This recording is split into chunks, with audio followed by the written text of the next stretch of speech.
Divisional Accountant Officer, Part 7, Straight Line and Written Down Value Method.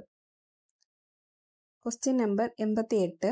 Advantages of Written Down Value Method. നമുക്കിവിടെ return down value മെത്തേഡിൻ്റെ advantages ആണ് നോക്കേണ്ടത്. കഴിഞ്ഞ ക്ലാസ്സിൽ നമ്മൾ എന്താണ് റിട്ടേൺ ഡൗൺ വാല്യൂ മെത്തേഡ് എന്ന് വരെ പറഞ്ഞിട്ടുണ്ടായിരുന്നു. First one, calculation is easy.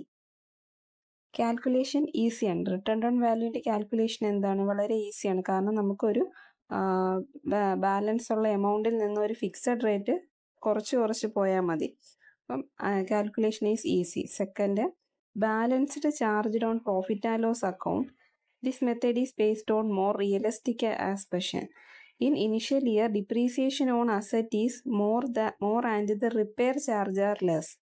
Initial ഇയറിൽ എന്താണ് ഡിപ്രീസിയേഷൻ ഓഫ് അസറ്റ് എന്തായിരിക്കും? കൂടുതലായിരിക്കും. ചാർജസ് എത്ര? റിപ്പയർ ചാർജ് എന്തായിരിക്കും? കുറവായിരിക്കും. ഫൈനൽ ഇയർ ആകുമ്പോഴോ, in final year depreciation is lesser but the repair charge is more. Initial സ്റ്റേജിൽ ഡിപ്രീസിയേഷൻ എമൗണ്ട് കൂടുതലായിരിക്കും, റിപ്പയർ ചാർജ് കുറവായിരിക്കും. ഫൈനൽ ഇയർ ആകുമ്പോൾ ഡിപ്രീസിയേഷൻ എന്ത് ചെയ്യും? കുറയുന്നു, റിപ്പയർ ചാർജസ് കൂടുന്നു. So every year the total charge in the profit and loss account for the asset will be almost same. അപ്പം എല്ലാ ഇയറിലും പ്രോഫിറ്റ് ആൻഡ് ലോസ് അക്കൗണ്ടിൽ നമ്മൾ കാണിക്കുന്ന ഡിപ്രീസിയേഷൻ്റെ എമൗണ്ട് ഓൾമോസ്റ്റ് എന്തായിരിക്കും? സെയിം ആയിരിക്കും എന്നാണ് പറയുന്നത്.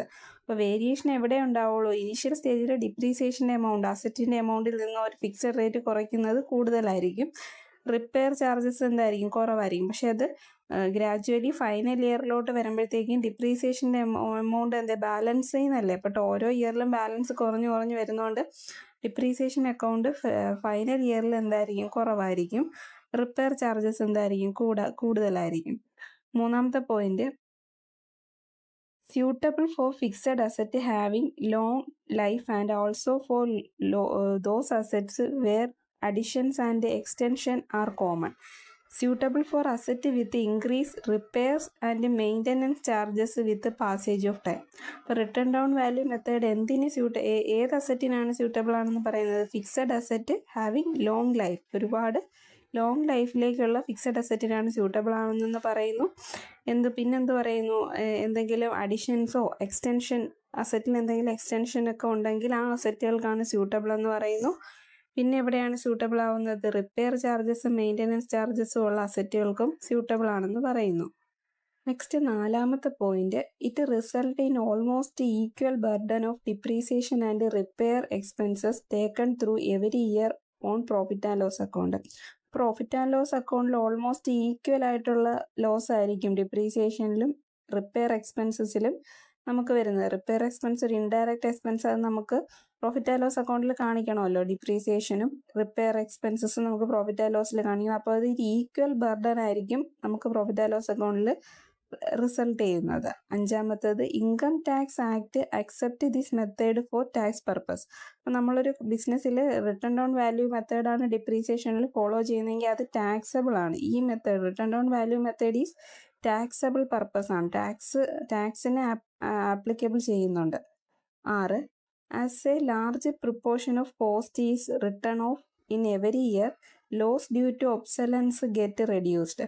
അപ്പോൾ എന്താണ്, നമ്മളൊരു എവരി ഇയറിൽ ഒരു proportion of cost written down ചെയ്യുന്നുണ്ടെങ്കിൽ, റിട്ടേൺ ഡൗൺ വാല്യൂ മെത്തേഡിൽ ഒരു ലാർജ് പ്രിപ്പോർഷൻ ഓഫ് കോസ്റ്റ് ആണ് റിട്ടേൺ ഡൗൺ ചെയ്യുന്നതെങ്കിൽ എന്തവിടെ റെഡ്യൂസ് ചെയ്യുന്നു? ഒബ്സലൻസ് മീൻസ് ടെക്നോളജിയിലൊക്കെ ഉണ്ടാകുന്ന മാറ്റങ്ങളും അവിടെ കുറയുന്നു. ഗെറ്റ് റെഡ്യൂസ്ഡ്, അതും ഒബ്സലൻസും ലോസ് ഓഫ് ഒബ്സലൻസും എന്ത് ചെയ്യുന്നു? റെഡ്യൂസ് ചെയ്യുന്നു. ഏഴാമത്തെ point, it can also be used where obsolescence rate is high. ഒരു ബിസിനസ്സിൽ ഒബ്സലൻസ് റേറ്റ് ഹൈ ആയിട്ടുള്ള ബിസിനസ് ഫേം ആണെങ്കിൽ അവിടെ നമുക്ക് എന്ത് യൂസ് ചെയ്യാം? Written down value method use ചെയ്യാം. Next question 89, disadvantages of written down value method. അപ്പം നമ്മൾ ഇതുവരെ അഡ്വാൻറ്റേജസ് നോക്കി, ഇനി അടുത്ത disadvantages of written down value method നോക്കാം. ഒന്നാമത്തെ, the value of asset is not reduced to scrap value or zero by the end of the specific period. നമ്മൾ written down value method ഉപയോഗിച്ചാണ് ഡിപ്രീസിയേഷൻ കാണുന്നതെങ്കിൽ അവിടെ അസറ്റിന് ഒരിക്കലും ഒരു സ്ക്രാപ്പ് വാല്യൂയിലോട്ടോ സീറോയിലോട്ടോ എത്തത്തില്ല. അപ്പം അസറ്റിൻ്റെ value ഒരിക്കലും ഒന്ന് സ്ക്രാപ്പ് വാല്യൂയിലോട്ടോ സീറോയിലോട്ടോ വരില്ല എന്നാണ് പറയുന്നത് റിട്ടേൺ ഡൗൺ വാല്യൂ മെത്തേഡിൽ. പിന്നെന്താണ്, കാരണം ആ ഒരു ബാലൻസിൽ നിന്നാണ് നമ്മൾ ആ ഒരു സർട്ടൺ ഫിക്സഡ് പെർസെൻറ്റേജ് കുറഞ്ഞു വരുന്നത്. Next, no fund is provided for the replacement of asset. അവിടെ എന്താണ് ഒരു പ്രത്യേക ഫണ്ടൊന്നും നമ്മൾ മെയിൻറ്റെയിൻ ചെയ്യുന്നില്ല റിട്ടേൺ ഡൗൺ വാല്യൂ മെത്തേഡിൽ. അസറ്റ് റീപ്ലേസ് ചെയ്യാൻ വേണ്ടി ഫണ്ടുകളൊന്നും മെയിൻറ്റെയിൻ ചെയ്യുന്നില്ല.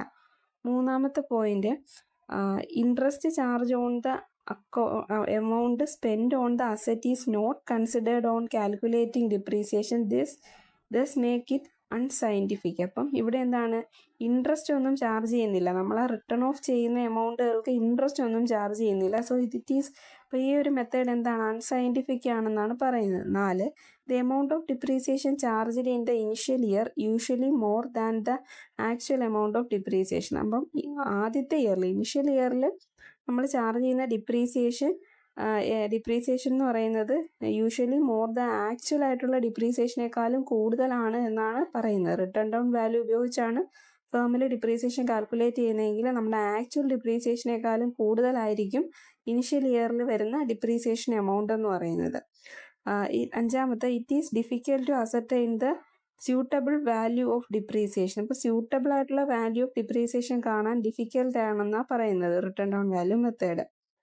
Next, 90, straight line method is not recognised by income tax law while written down method is recognised by income tax law. നമ്മൾ പഠിച്ചു സ്ട്രെയിറ്റ് ലൈൻ മെത്തേഡിൽ എന്ത് നോക്കുന്നില്ല, ഇൻകം ടാക്സുകളൊന്നും അവിടെ അഫക്റ്റ് ചെയ്യുന്നില്ല. പക്ഷേ ഇവിടെ റിട്ടേൺ ഡൗൺ വാല്യൂ മെത്തേഡിലാണെങ്കിൽ അവിടെ എന്ത് അഫക്റ്റ് ചെയ്യുന്നുണ്ട്, ഇൻകം ടാക്സ്. നമ്മൾ ആ എമൗണ്ടിനും കൂടെ ടാക്സ് പ്രൊവൈഡ് ചെയ്യണം. ഇൻകം ടാക്സ് റെക്കഗ്നൈസ് ചെയ്യുന്നുണ്ട് written down value method. 91, written down value method is suitable for asset which are affected by technological changes and required more repair expenses with passage of time such as plant and machinery vehicle etcetera. അപ്പോൾ written down value method കൂടുതലും suitable ആവുന്ന fixed അസറ്റുകൾക്കാണ്. പിന്നെ എന്തിനാണ്, technological changes. നമ്മൾ നേരത്തെ പറഞ്ഞു obsolescence എന്ന് പറഞ്ഞ വേർഡ് ടെക്നോളജി ചേഞ്ച് ആവുന്നത് കൊണ്ടുള്ളതാണ്. അതിനും മോർ റിപ്പയർ എക്സ്പെൻസസ് ഒക്കെ വരുന്ന ഫിക്സഡ് അസറ്റിനാണ് ഈ റിട്ടേൺ ഡൗൺ വാല്യൂ മെത്തേഡ് ഒരുപാട് സ്യൂട്ട് ആവുന്നത്. എക്സാമ്പിൾ എന്തൊക്കെ പറഞ്ഞിട്ടുണ്ട്, പ്ലാന്റ് ആൻഡ് മെഷീനറി വെഹിക്കിളൊക്കെ പറഞ്ഞിട്ടുണ്ട്. അപ്പോൾ ഫിക്സഡ് അസറ്റുകൾക്കാണ് കൂടുതലും റിട്ടേൺ ഡൗൺ വാല്യൂ മെത്തേഡ്, അതായത് ലോങ് ലൈഫായിട്ട് നമ്മൾ ബിസിനസ്സിൽ യൂസ് ചെയ്യുന്ന അസറ്റുകൾക്കാണ് നമ്മൾ റിട്ടേൺ ഡൗൺ വാല്യൂ മെത്തേഡിൽ ആ ഒരു ഇതിന് മാത്രമേ നമുക്ക് എടുക്കാൻ പറ്റുള്ളൂ ഈ ഒരു method, written down value method. അതൊരു ഡിസഡ്വാൻറ്റേജസ് ആയിട്ടാണ് പറയുന്നത്. Next 92, straight line method is suitable for fixed asset in which repair charges are low, the possibility of obsolescence is low, and the scrap value depends upon time period involved such as freehold land and building, patent, trademark, etc. അപ്പോൾ നമുക്ക് straight line ഉപയോഗിച്ചാണ് നമ്മൾ depreciation calculate ചെയ്യുന്നതെങ്കിൽ അവിടെ എന്താണ്, repair charges കുറവായിരിക്കും. പിന്നെ എന്താണ്, ഒബ്സലൻസിൻ്റെ റേറ്റുകളൊക്കെ കുറവായിരിക്കും. സ്ക്രാപ്പ് വാല്യൂ ഒക്കെ ആഡ് ചെയ്തിട്ട് ടൈം പീരീഡ് ഒക്കെ ആഡ് ചെയ്തിട്ടാണ് നമ്മൾ സ്ട്രെയിറ്റ് ലൈൻ മെത്തേഡിൽ ഡിപ്രീസിയേഷൻ കാൽക്കുലേറ്റ് ചെയ്യുന്നത്. അവിടെ നമുക്ക് എന്താണ്, എല്ലാ ഫ്രീ ഹോൾഡ് പ്രിമിസസും ട്രേഡ് മാർക്കും എല്ലാം നമുക്ക് ആപ്ലിക്കബിൾ ആയിട്ട് എടുക്കാൻ പറ്റും. 93, total charge against profit and loss account on account of depreciation and repair expenses increases in later years under straight line method because the annual depreciation charges remain fixed while repair charges are increases. അപ്പം നമ്മൾ ഒരു straight line മെത്തേഡിൽ total charge against the profit and loss account of ഡിപ്രീസിയേഷനും repair എക്സ്പെൻസസും ഒക്കെ increase ആയിരിക്കും.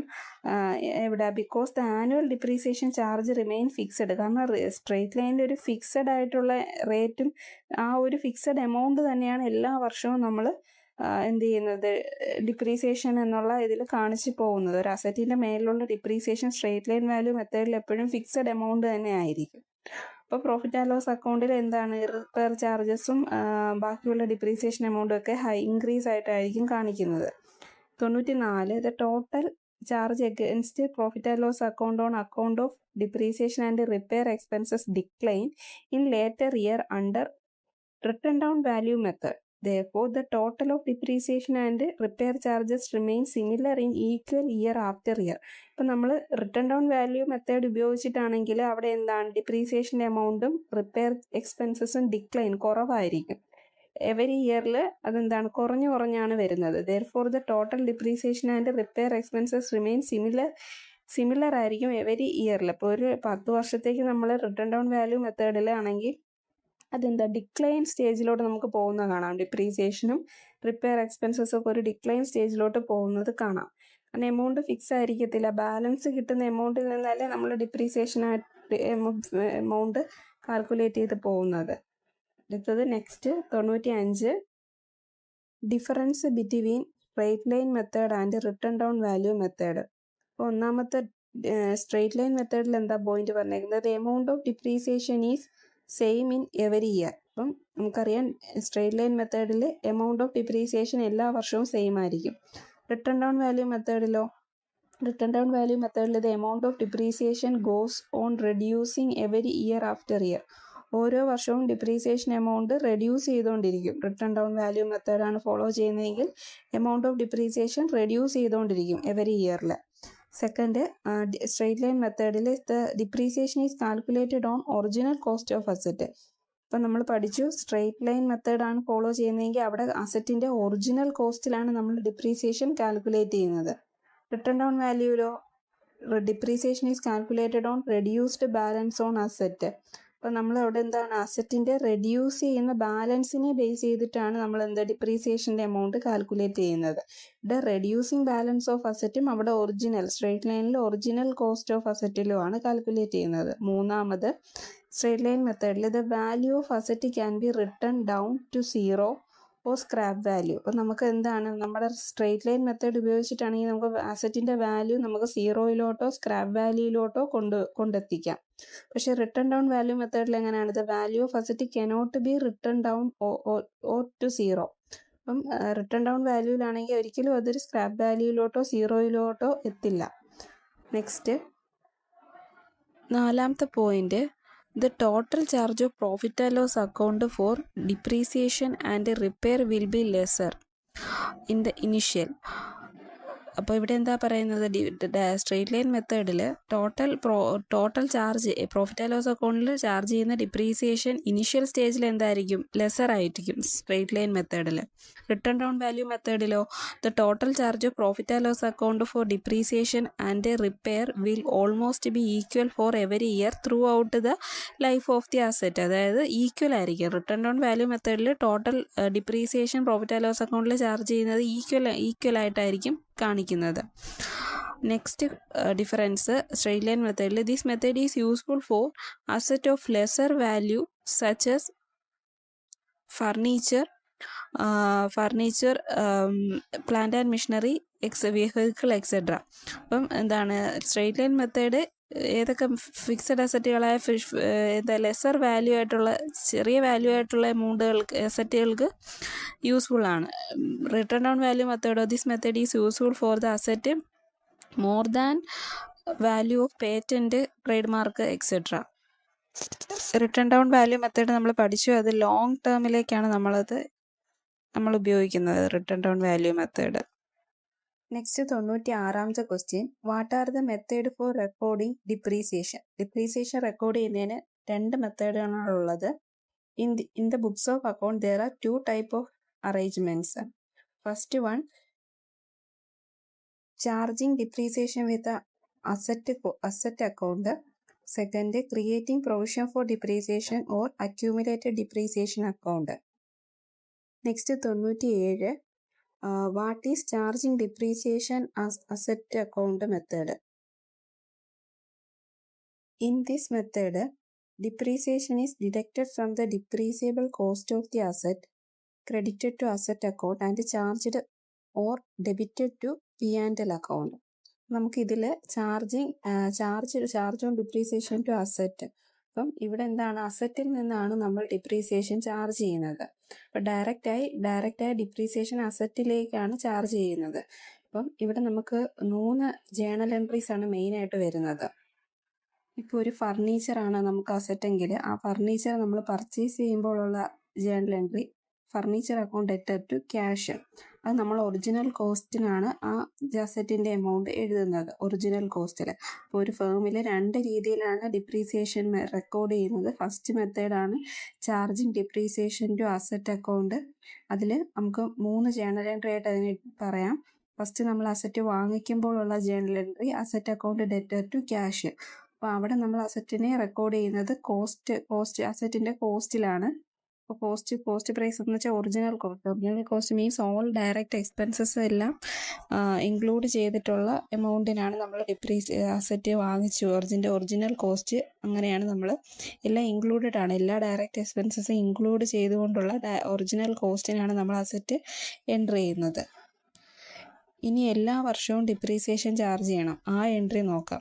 ഇവിടെ നമ്മൾ ഡിപ്രീസിയേഷൻ ഡയറക്റ്റായി അസറ്റ് അക്കൗണ്ടിൽ നിന്നും ഡിഡക്റ്റ് ചെയ്യുകയാണ് ചെയ്യുന്നത്. Next journal entry four deducting depreciation. Depreciation എന്ന് പറയുന്നത് ഒരു നോൺ ക്യാഷ് എക്സ്പെൻസ് ആണ്. അപ്പം അതൊരു ന്യൂ അക്കൗണ്ടിലോട്ട് നമ്മൾ കാണിക്കണം. ഡിപ്രീസിയേഷൻ അക്കൗണ്ട് ഡെറ്റർ ടു അസറ്റിൻ്റെ വാല്യൂ അപ്പോൾ കുറയാണ് ചെയ്യുന്നത്. Depreciation account debtor to asset എന്നാണ് നമ്മളിവിടെ കാണിക്കുന്നത്. നോൺ ക്യാഷ് എക്സ്പെൻസ് ആയ ഡിപ്രീസിയേഷന് ഡെബിറ്റ് ബാലൻസും അസറ്റ് കുറയുന്നതുകൊണ്ട് അസറ്റിന് ക്രെഡിറ്റ് ബാലൻസും. ഇനി എല്ലാ ഫിനാൻഷ്യൽ ഇയറിൻ്റെ അവസാനം ടെമ്പററി അക്കൗണ്ടുകൾ P&L അക്കൗണ്ടിലേക്ക് നമ്മൾ കൊണ്ടുപോയി ക്ലോസ് ചെയ്യണം. ഡിപ്രീസിയേഷൻ എന്ന് പറയുന്നത് ഒരു ടെമ്പററി അക്കൗണ്ടാണ്. മൂന്നാമത്തെ entry for charging depreciation to P&L account എങ്ങനെ വരുന്നത്? P&L account debtor to depreciation. P&L അക്കൗണ്ടിനെ ഡെബിറ്റ് ചെയ്യുക. P&L അക്കൗണ്ടിൻ്റെ ഡെബിറ്റ് സൈഡിൽ നമ്മൾ ഡിപ്രീസിയേഷൻ എന്ന് കാണിക്കുന്നു. P&L account debtor to depreciation. അപ്പോൾ ഇങ്ങനെയാണ് for charging depreciation from asset അക്കൗണ്ടിൽ നമ്മൾ ഡിപ്രീസിയേഷൻ ചാർജ് ചെയ്യുന്നത് ഇങ്ങനെയാണ്. ബാലൻസ് ഷീറ്റിൽ എങ്ങനെ ആയിരിക്കും? ബാലൻസ് ഷീറ്റിൽ ഇതിൻ്റെ എഫക്റ്റ് വരുന്നതായിരിക്കും എങ്ങനെയായിരിക്കും? ഫിക്സഡ് അസറ്റിൻ്റെ നെറ്റ് ബുക്ക് വാല്യൂവിലാണ് നമ്മൾ കാണിക്കുന്നത്. നെറ്റ് ബുക്ക് വാല്യൂ എന്ന് പറയുന്നത് എന്താണ്? Less depreciation. ഇപ്പോൾ ഫർണിച്ചർ ആണെങ്കിൽ ഫർണിച്ചർ അസറ്റ് സൈഡിൽ എഴുതി ഫർണിച്ചറിൽ നിന്ന് എന്ത് മൈനസ് ചെയ്യും? ലെസ് ഡിപ്രീസിയേഷൻ മൈനസ് ചെയ്തിട്ടുള്ള നെറ്റ് ബുക്ക് വാല്യൂ ആണ് അവിടെ കാണിക്കുന്നത്. അപ്പം മനസ്സിലായല്ലോ first method for charging depreciation on asset account. Next നോക്കാം. 98 what is creating provision for depreciation അഥവാ accumulated depreciation account method. This method is designed to accumulate the depreciation provided on an asset in a separate account, such as accumulation on the asset account needed not to distributed in any way, and it continue to show it as a original cost over the successive years of its useful value. ഇവിടെ second മെത്തേഡിൽ നമ്മളൊരു separate account കാണിക്കുന്നുണ്ട്. Provision for depreciation account എന്ന് പറയുന്ന ഒരു account create ചെയ്യുന്നുണ്ട്. അതിലാണ് നമ്മൾ ആ ഒരു മെത്തേഡിലാണ് ചാർജ് ചെയ്യുന്നതെങ്കിൽ നമുക്ക് എഴുതെടുക്കേണ്ട ജേണൽ എൻട്രീസ് എങ്ങനെയാണ്? ആദ്യം നമ്മൾ നേരത്തെ പോലെ അസറ്റ് പർച്ചേസ് ചെയ്യുന്നു. Asset account debtor to cash. അപ്പം അവിടെ ഒറിജിനൽ കോസ്റ്റിലാണ് നമ്മൾ അസറ്റിൻ്റെ ഒറിജിനൽ കോസ്റ്റിലാണ് റെക്കോർഡ് ചെയ്തത്. പിന്നെ അടുത്ത് എന്താണ്? For creating depreciation account create ചെയ്യുമ്പോൾ എങ്ങനെയാണ്? Depreciation account debtor to provision for depreciation account എന്ന് പറയുന്നത് ഒരു ന്യൂ അക്കൗണ്ടാണ്. ഇത് നമ്മൾ പ്രോഫിറ്റ് ആൻഡ് ലോസ് അക്കൗണ്ടിലോട്ട് എങ്ങനെ മാറ്റണം? For charging depreciation to profit and loss account debtor to cash. അപ്പോൾ ഇവിടെ എന്താണ്? നമ്മൾ പ്രൊവിഷൻ ഫോർ ഡിപ്രീസിയേഷൻ എന്ന് പറയുന്നത് ഒരു അക്കൗണ്ടാണ് നമ്മൾ P&L അക്കൗണ്ടിലോട്ട് നമ്മൾ കാണിക്കുന്നത്. അപ്പം P&L അക്കൗണ്ട് ഡെബിറ്റ് സൈഡിൽ ആ എമൗണ്ട് ഡെബിറ്റ് സൈഡിലാണ് പ്രൊവിഷൻ ഫോർ ഡിപ്രീസിയേഷൻ എന്ന് പറയുന്ന അക്കൗണ്ട് നമ്മൾ സെപ്പറേറ്റ് അക്കൗണ്ടായിട്ട് കാണിക്കുന്നത്. ഇത് അസറ്റിൽ എങ്ങനെ? Fixed asset appears it original കോസ്റ്റിൽ അപ്പിയർ ചെയ്യും. The depreciation till the date appears in provision for depreciation account. Balance ഷീറ്റിലെ പ്രൊവിഷൻ ഫോർ ഡിപ്രീസിയേഷൻ എന്ന് പറയുന്ന ഒരു ലൈബിലിറ്റി ആയിട്ടാണ് കാണിക്കുന്നത്. ലൈബിലിറ്റി സൈഡിലാണ് ബാലൻസ് ഷീറ്റിൽ കാണിക്കുന്നത്. ഇനി നമുക്ക് വേറൊരു മെത്തേഡിൽ ചെയ്യാം. നമ്മൾ നേരത്തെ ചെയ്ത പോലെ അസറ്റിൽ നിന്നും ഡിഡക്റ്റ് ചെയ്ത് നമുക്ക് കാണിക്കാം. അപ്പം നമ്മൾ അസറ്റ് സൈഡിൽ കാണിച്ചാൽ മതി. ഇപ്പം നമുക്ക് പ്രൊവിഷൻ ഫോർ ഡിപ്രീസിയേഷൻ എന്നുള്ള അക്കൗണ്ട് തന്നിരുന്നാൽ അത് ലയബിലിറ്റി സൈഡിൽ വേണം P&L അക്കൗണ്ടിൽ കാണിക്കേണ്ടത്. അപ്പം നമുക്ക് 2 മെത്തേഡിൽ ഡിപ്രീസിയേഷൻ റെക്കോർഡ് ചെയ്യാം. ഫസ്റ്റത്തേത് asset for charging depreciation on asset അക്കൗണ്ടിൽ നിന്നും ചാർജ് ചെയ്യാം. സെക്കൻഡ്, പുതിയൊരു അക്കൗണ്ട് തുടങ്ങി, അതായത് പ്രൊവിഷൻ ഫോർ ഡിപ്രീസിയേഷൻ അഥവാ അക്യൂമുലേറ്റഡ് ഡിപ്രീസിയേഷൻ അക്കൗണ്ട് അങ്ങനെ ഒരു അക്കൗണ്ട് സെപ്പറേറ്റ് ക്രിയേറ്റ് ചെയ്ത് നമുക്ക് കാണിക്കാം. ഇത്രയേ ഉള്ളൂ. Thank you.